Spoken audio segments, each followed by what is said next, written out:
everybody. We're so glad you're here. I'm Ellie Snyder, the Director of Marketing Automation here at Enable. So this is our Strategic Planning for Ministry webinar. So whether you're a longtime client of ours or this is your first time interacting with us, we're so glad you're here, and we hope that today is going to be super beneficial for you as you're looking at your strategic plan for your ministry. And really, we're going to be looking at technology, obviously.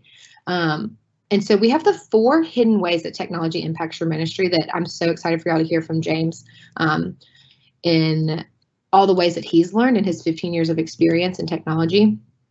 We also have a bonus for you guys. He is also going to be going over some strategic planning for your budget. So not only how technology impacts your strategy, but how you can plan ahead and really look at your budget as it impacts technology. So that's pretty cool. A few items before we begin. You can use the pause and rewind at any point in the webinar. So just use the icons in the bottom left of your screen. If you joined us anonymously, please put your name in the Q&A just so that we know you're here. That only goes to us. And like I said before, if you have any questions, just go on and put them in the Q&A, and we will kind of filter those out. And your question may get answered while James is presenting, but if not, we'll get to as many questions as we can at the end. I bet we'll have about 15 minutes for Q&A with James. So with that, James is our presenter today. He's been with Enable for 4 years, but in technology for almost 15. And like we said, or I guess 15 exactly. He lives in Texas, as we were just talking about earlier, where it's hot. So any other Texans on here, maybe give a shout out to Texas. So I'm so excited to hear from what you have to say today, James. We wanted to kick off this webinar with a question. So Caroline is going to put that in the chat. She's our behind the scenes girl today. So this is a question we would love to get your thoughts on. How many of you have a specific budgetary process in your church for technology? Right now, today, what would you answer yes to that question? So please like that question, and we will circle back to it at the end when we get to the budgetary part of the webinar, and James is going to address that for us. So James, without further ado, I will let you take it on from here. Great. Thanks a lot, Ellie. Good morning, everybody. Happy to be here. So today we want to talk about these 4 hidden ways that we have some unexpected impact in our ministries from technology. And so there are lots of ways, obviously, that technology has to do with your ministry. We all understand that we buy a computer, we buy an iPad, the internet is a regular expense, software you use, but I want to draw some attention to areas that you might not be grouping in that technology plan. So what we're talking about overall is that impact on ministry, and what we want to do is look at ways that we can make sure that we're not caught unawares by unexpected impact. So we are going to talk a little bit about budgeting, and there's a link to a great in-depth article by a coworker, Elliot, who really dives into the budgeting process. But I'm going to give a few little pointers there. And I do mainly want to discuss, though, is focusing on thinking strategically about how your church uses technology that might not land in an IT budget, that might be glossed over, and discuss how you can strategically plan for those ministry needs that do need some form of technology behind it in a way that embraces, stewardship of God's money. That's so important in our ministries, that we understand that the money we're spending is, it's kingdom money for kingdom purposes. And we want to make sure that we're cognizant of that and everything that we decide to do with it. So without further ado, let's jump into some of these things. So what we're going to talk about is 4 of these often missed areas that you might not consider when you are discussing, okay, what is our technology plan? So here they are in brief. We're going to talk about some interactive participation, some communications, some engagement items, and safety and accountability. And I'm going to dive into each of those just a bit. So when it comes to technology impacting your ministry on an interactive participation level, one of the things that we want to embrace when thinking about technology is all of the ways that you might use it for your normal everyday ministry. So, do you expect your guests to follow along, reading scripture that they can highlight, that they can save for later? Do you use YouVersion as, here's your reading for today? I know a lot of church apps are embracing that. Do you want them to use the church app as part of the services? There's some kind of voting or some kind of sign up thing that's happening during service. If so, how's your Wi-Fi? Can it support that? There's a lot of ways that we expect users to engage, but then we forget to take that step back and say, do I have the stuff necessary to make that happen? And especially as we know, these larger auditoriums that many of us have, they're not great for cell phone signal. And so if you don't have good Wi-Fi, you're going to hit some really spotty coverage with these things. As we were preparing, one of the things that came up was Ellie was telling us about a ministry opportunity and the Wi-Fi being an issue. Ellie, you want to elaborate a little bit on that? Yeah, so I go to church here at just like a normal church, just like you guys.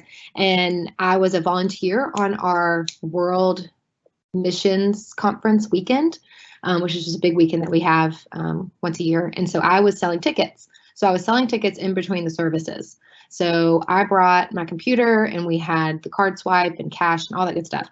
Well, originally the staff person was like, well, just write down the names of people that signed up. So we have it. And I'm like, I'm a millennial. So I'm like, I'm not going to deal with a sheet of paper and write names down. I'm going to do it on a Google Doc. And so I wanted to get the Google Docs so I would type them in as they were going and have one sheet. And I could not connect to the Wi-Fi. I saw there were two. There was an open network, and a closed. So I asked our staff person the next day, I was like, hey, next week when I do this, can I get that password to the private network? And she was like, oh, that's staff only. And so I couldn't get on. I was like, well, the Wi-Fi didn't work for me. And she was like, well, you can just write it down. And I was like, I can, but then I have to write it down and then enter it in. So it really was a hassle for me, and I had to deal with two different lists. And so that was something in my own church that I found kind of to be, in a way of doing ministry to the most effective way, I guess. So. Yeah, absolutely. And so when we think about this, and this is a pretty straightforward example, but there are many others where we set up our church's Wi-Fi a lot of times to say, okay, well, I need Wi-Fi for my staff, and we don't think about the impact of, can anyone get on to do ministry? And if it's not set up in such a way that everybody can get on and use it, is that impacting ministry? Is that keeping someone from serving more easily or more effectively? And so these are things from an upper level that someone needs to ask these questions. Hey, we've got this big event coming up. Are we set up to be able to handle registration? Is that something that's already in place to where 1,000 people can bring out their cell phone and register for this event right there, because we want everybody involved right away? And that's a big deal when you're expecting it to work and it doesn't, because no one took a step back to examine if you had the right equipment in place. So a second way that technology impacts our ministries in a way that we might not tie to IT proper is communications. So how are people getting word about what's going on, about ministry and relational opportunities, activities and events going on?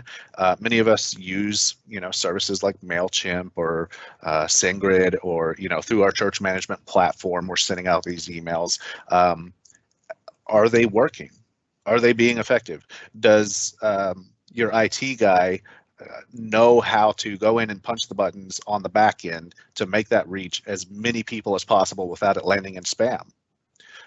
So there's a lot of these things that we take for granted that, okay, we're just going to send an email blast and everybody's going to get it. There's a lot of background work that happens there. That's collaboration between your IT department, your communications department, and it costs money sometimes.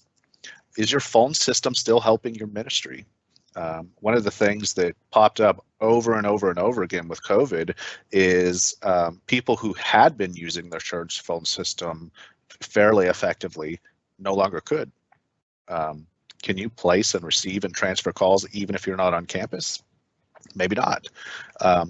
And that, brings to mind, we need to always evaluate and reevaluate. Is the technology we're using still making our ministry more effective than it would be without it? And is there something that could replace it that would do a better job? So COVID-19 taught us big time that we really need to make sure that if there are disruptions that we can't help, can I still do my ministry effectively? I know a lot of people around communications especially have had to reevaluate how that happens. And are you tracking it? Do you know how many people are reading your emails? Do you know how long they stay on it? Do you know how long they spend on the website? There are lots of great programs out there that your communications team or your web development team probably is already aware of, but maybe they're not. Maybe you're a team that hasn't had a huge web presence up until now.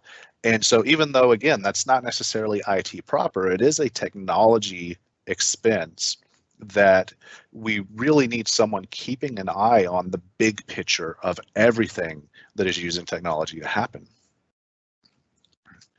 So a third way that might be hidden as an IT strategic plan or budgetary process is engagement. So when we talk about your church management system and its teaching tools, or the platforms for taking attendance, all of these things, is it effective? Are you getting good metrics? Do you know exactly how many people came this Sunday versus last year's date of this calendar date? Do you know why that happened? Are you engaging your tools to make sure that you can track a occasional guest to becoming a fully devoted follower of Christ? Do you know how to track that? Are you plugging that into something that has metrics? And is your spiritual growth pastor able to go in and say, hey, this person's being left behind? So these are things that we can do, and technology is an incredible way to make that happen, because otherwise this is a 100-hour plus job per week of someone paper tracking these things. Especially when it comes to our kiddos, and they move around from room to room, they get their badge, and then they go to a classroom. Is there a classroom manager application on an iPad in there? There doesn't necessarily have to be, but that's another expense that we might not be considering. What about our small group education and participation? How are we keeping up with who's plugging into small groups to gauge if the structure we have now is effectively reaching and discipling people? What about the education materials? If you use something like Right Now Media for pre-canned sermons or whatever that app may be or content might be, how is it delivered? If you're doing this on campus, do you have computers in the Sunday school rooms, or Apple TVs or Rokus? Is it doing that well? So these are ways that we spend money on technology and that we plan for that might be missed if we're just thinking, well, IT is computers. And another way, again, the last way that we're going to discuss in detail for these hidden ways that use technology is safety and accountability. Okay, so a child check-in process takes technology. Is your Wi-Fi good enough to have that on mobile check-in to where you can walk around with iPads and check people in, or surfaces? Do you have manned stations that are plugged in so that if the Wi-Fi is a little spotty, check-in never suffers? Do you know how many people are checking in which areas, so that you can adjust and make sure that where you have the bottleneck, you have enough stations to make that as smooth as possible? What about your volunteer staff? Are they taking something like Ministry Safe?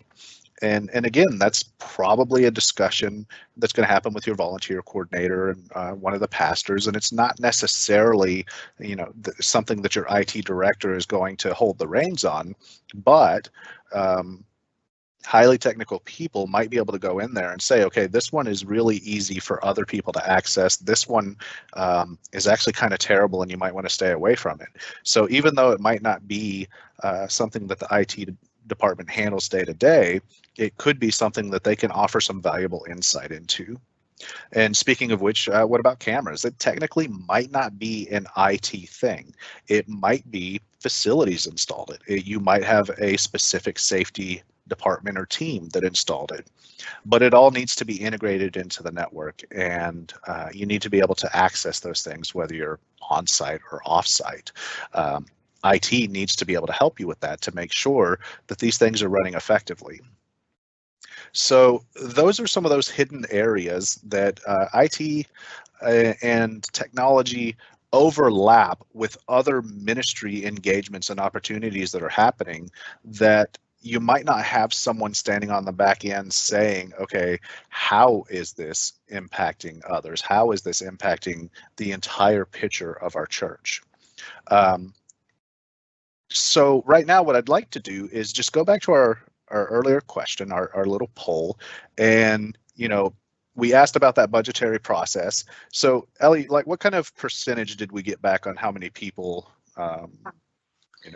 So we feel free to keep chiming in, everyone, but we may not have been clear enough that you can like it or even respond with yes.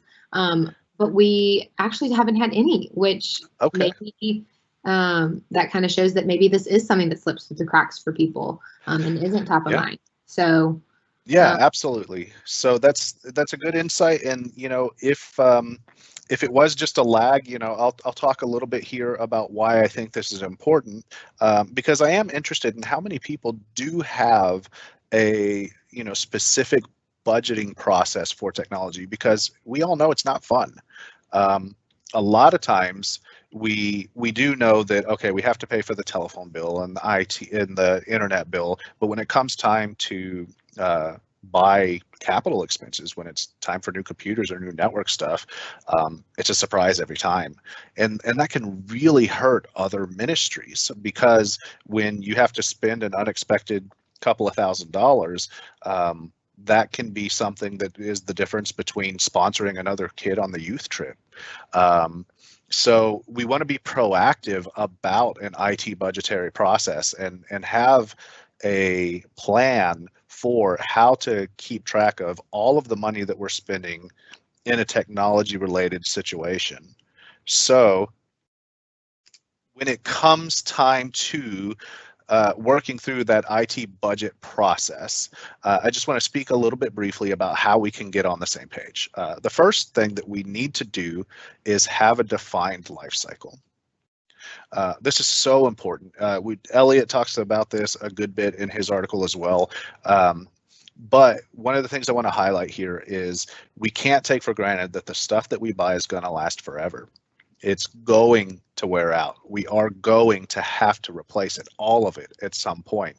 So if we get on a life cycle and we stick to it, even though we have more recurring expenses, it's a flatter budget than only replacing things as they break. And, God forbid we have a disaster where a bunch breaks at once. So on workstations, we recommend 3 to 5 year life cycle. On a server, 5 to 7 years. On network stuff, 8 to 10 years. On printers and copiers, for the copiers, we really do recommend you getting that on a lease in most cases, because that way the company that's providing that, they're going to service it, they're going to take care of the toners, they're going to take care of all of those things for you at one flat fee per month, and that tends to work out best for most people. If you have those little small desktop printers, depending on what you have, 6 to 10 years, and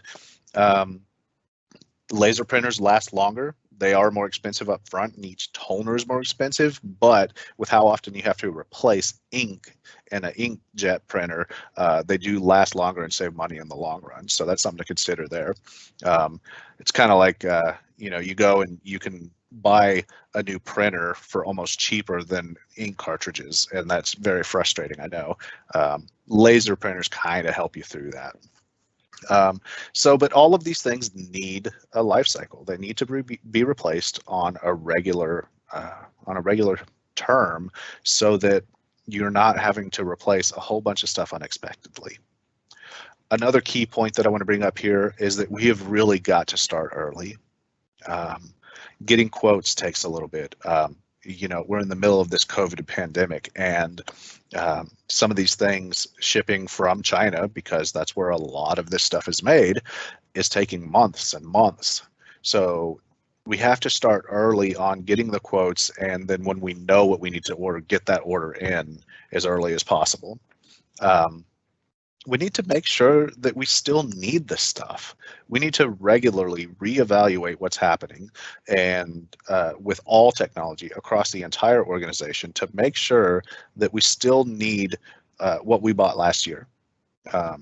This happens a lot in software. We have 11 copies of Adobe CC because we always have, and then we find out that only 3 people have actually been using it for the last 2 years. So it's a money hole. And we want to be, again, so cognizant of how we're spending God's money, and avoid that as much as possible. We need time to communicate with all of the departments and ministries about anything coming up that might take a computer or an iPad or Wi-Fi. And we need someone who is minding that gap. We need someone who is in the room listening about all these things, saying, yeah, I want to buy 30 iPads so that we can use them for a classroom manager. And we need someone to hear that and say, okay, but we don't have good enough Wi-Fi in that building for 30 new iPads. So keeping an eye on the big picture is extremely important. And that's part of why you need to start this budgetary process as early as possible. We also, part of good stewardship is making sure we're not buying the same thing twice. So it might not be the exact same product. It might not be, one might be Microsoft and one might be Apple. But if you're buying 2 pieces of software that do the exact same thing because one department got it and then another department a year later got it, you could be double purchasing. It might be cheaper to expand one that is perfectly adequate to meet your needs. And this also brings in the accountability portion. Having someone who can say, I understand that this has this one bell and whistle that is really cool, but you just told me that you really don't use that piece, and so let's stick with this one that's cheaper that we're already using in 3 departments. So being a good steward that way, it takes early communication, it takes planning. And also, just buying in volume can really help save money. So a lot of times it's a lot cheaper to add on one more than it is to buy one brand new thing. So if we're not proactively discovering these new needs, we're going to be caught unaware. We have to start as early as possible. One area where this happens so often that we get caught off guard is in building plans.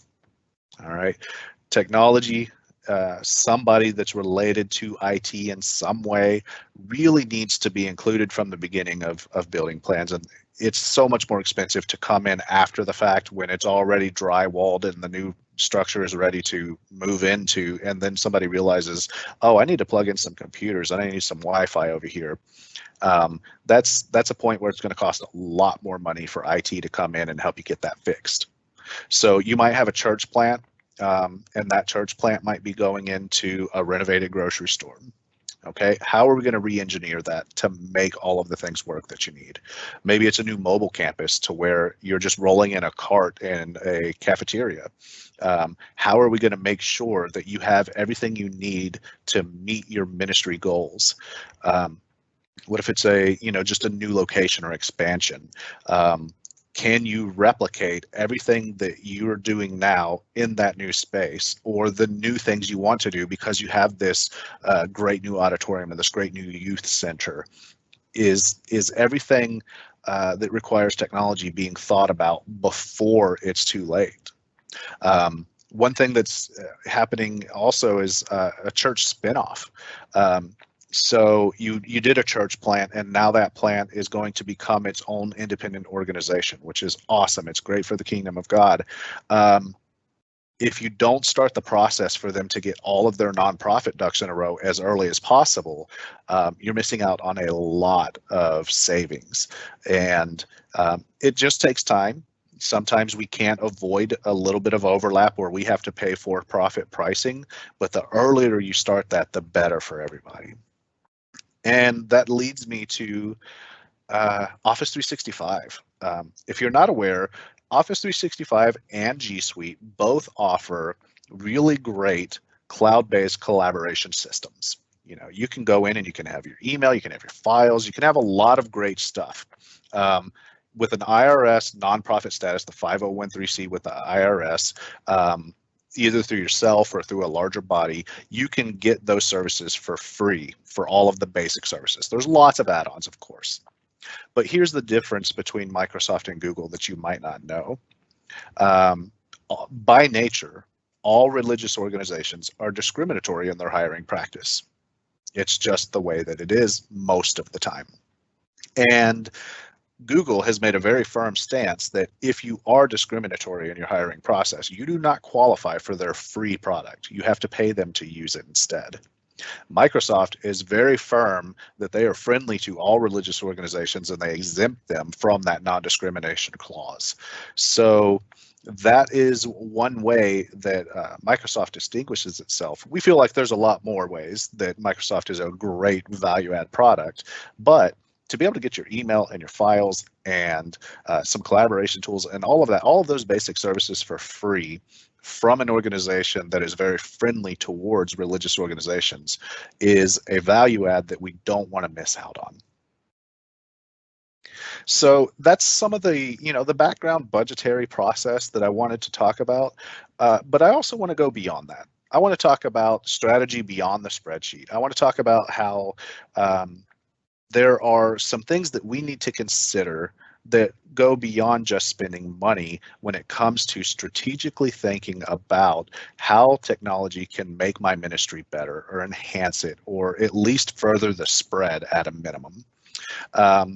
And so these are going to be kind of open-ended statements and questions more than anything. And they're just talking points that I want us to think about as we go into the next budget cycle and as we go into the next planning cycle for where's our ministry headed. So first off, when it comes down to it, we must balance stewardship and effectiveness. When it comes to a strategic plan, it must encompass meeting your ministry goals in a way that uses God's money in an appropriate manner. And it must be towards something that effectively meets your goals. And sometimes that balance is difficult. Sometimes the balance between stewardship and effectiveness means that you have to spend more than you wish you did to get the exact effective product you need. Or sometimes it goes the opposite. We're spending way more money than we need to be effective. And having someone who can look at that total picture with you and help you decipher, okay, am I spending because it's the latest and greatest, or am I spending because it's meeting my goals is extremely important. We need to make sure that when we are working on these plans, that we have a strategy behind it. It's more than just budgeting. It's how these tools impact your ministry and help spread the gospel. Who's in charge of making sure that some of that stuff isn't forgotten? Who's in charge of making sure that when you are developing a plan for a new building, that someone says, hey, I'm not the IT guy, but I know we need an IT person in on this. So someone at an upper level needs to be helping put all the ducks in a row and all the right bodies in the room for that conversation. And this is one area that we do help our partners because we understand that a lot of people just they don't think that way. They They don't look at all the hidden ways that that might be a technology expense. So this is certainly one of the ways that we help our partners, because we understand that not everybody has that person on staff. We want you to be able to think about ministry, not about IT stuff. So another way, again, that we need to think about this is in terms of the stewardship. And I know I'm hitting this a lot because it's so important. We need to make sure that we aren't just buying the latest and greatest, but we're buying what meets the goals of our ministry. And sometimes that is expensive. Sometimes you do have to pay a premium because what you need to meet that ministry goal is a premium experience. I don't begrudge anyone that has an amazing sound and lighting system, right? I think that enhances the worship experience for a lot of people. But you know what? You might be the kind of organization that the sound and lighting experience is downplayed, but you invest heavily into classroom technology because the education side is your specific ministry goal. Neither of those are wrong, but it takes planning, and it takes someone who has the pulse of what's going on in the organization to know where to plug that stuff in. And who is keeping an eye on it is important. All right. And, there are times when it seems like becoming a good steward is holding you back from meeting those needs. There's times when we feel like we are spending money and IT is, it's like a boat. I remember the first time I said I wanted to buy a boat, my friend laughed at me and said, "You mean a hole in the water?" Because eventually you're just throwing money at it. And we have a lot of people who feel that way about IT. All it is a money hole, and it's something that you have to do because you have to, but you don't like it.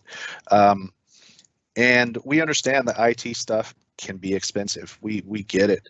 And that's why we focus on buying things that are of value instead of buying things that are expensive. We focus on buying things that impact your ministry in a positive way instead of buying something that's just cool. And if stewardship is holding you back, if you legitimately are in a place to where it's like, I would love to invest in this, I just can't afford it, there's other opportunities out there that might help. There's lease to own agencies, and there's things like that might help you kill two birds with one stone. The bottom line is you can be an effective steward of God's money and expand your technology when it helps your ministry goals. And if this year you need to focus on what you have and focus on your flock, and it doesn't include a capital expense, great. Just make sure that someone is fully understanding of the impact that might have. And speaking of which, the impact that technology has is only effective as the people who use it. So one of the things that we often forget is that training is such an important part of making sure that we're getting the best bang for the buck, that we are using our money wisely includes making sure that our staff know how to use what we bought, and that we're continually trained in the effective use of that product or equipment or whatever the case may be. And the reason we talk about this so much is because we understand that technology is how the world works today. And it can be a huge catalyst for impactful ministry. Now, I do not want to disparage the fact that sometimes the most effective way to witness is by sitting down next to someone and having a conversation, and that doesn't necessarily need a computer and Wi-Fi. But one thing that COVID taught us is there are times when there's physical disruption where you absolutely need some other way to reach people. And for us to continue doing ministry when the doors are shut requires technology.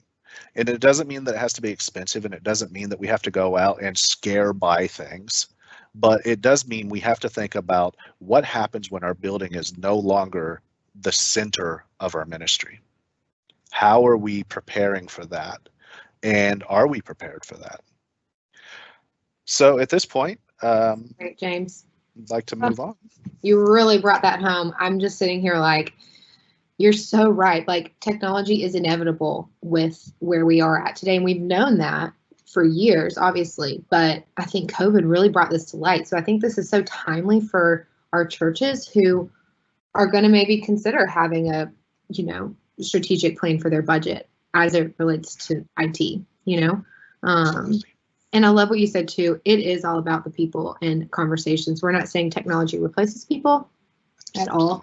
It enhances it, but just seeing how intricate that it is with the people in different departments. And it's all about having those conversations with your teammates, and so that you can have them with your members, and they can have them with each other. So that's great. We did get a couple questions, so continue to put your thoughts in here. So let me just read these out. So how do I get my team and decision makers on board with this? I'm just the admin in the office and I see the benefit, but how can I relay this in like a straightforward way to my decision makers?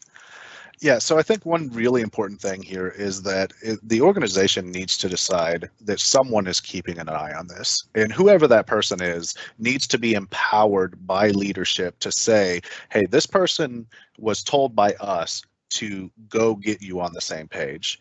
They need the support of leadership to be able to pull all this together in a way that makes sense, to say, here's what everybody's planning on doing. Here's the things that are going to cost money, time, resources, need extra planning when it relates to some kind of technology purpose, and here's what I think we should do about that. And if someone isn't given that authority by leadership, oftentimes it is going to fall by the wayside. So having a point person is absolutely critical. That's a great point. I totally agree. Okay, another great question that we had. So this church has a smaller budget. So there's a lot of things talked about today, a lot of ways that they could focus. But in your opinion, what's the one thing that you would recommend focusing on to get started? Yeah, so there are a lot of great resources out there that are free for nonprofits. We talked about Office 365.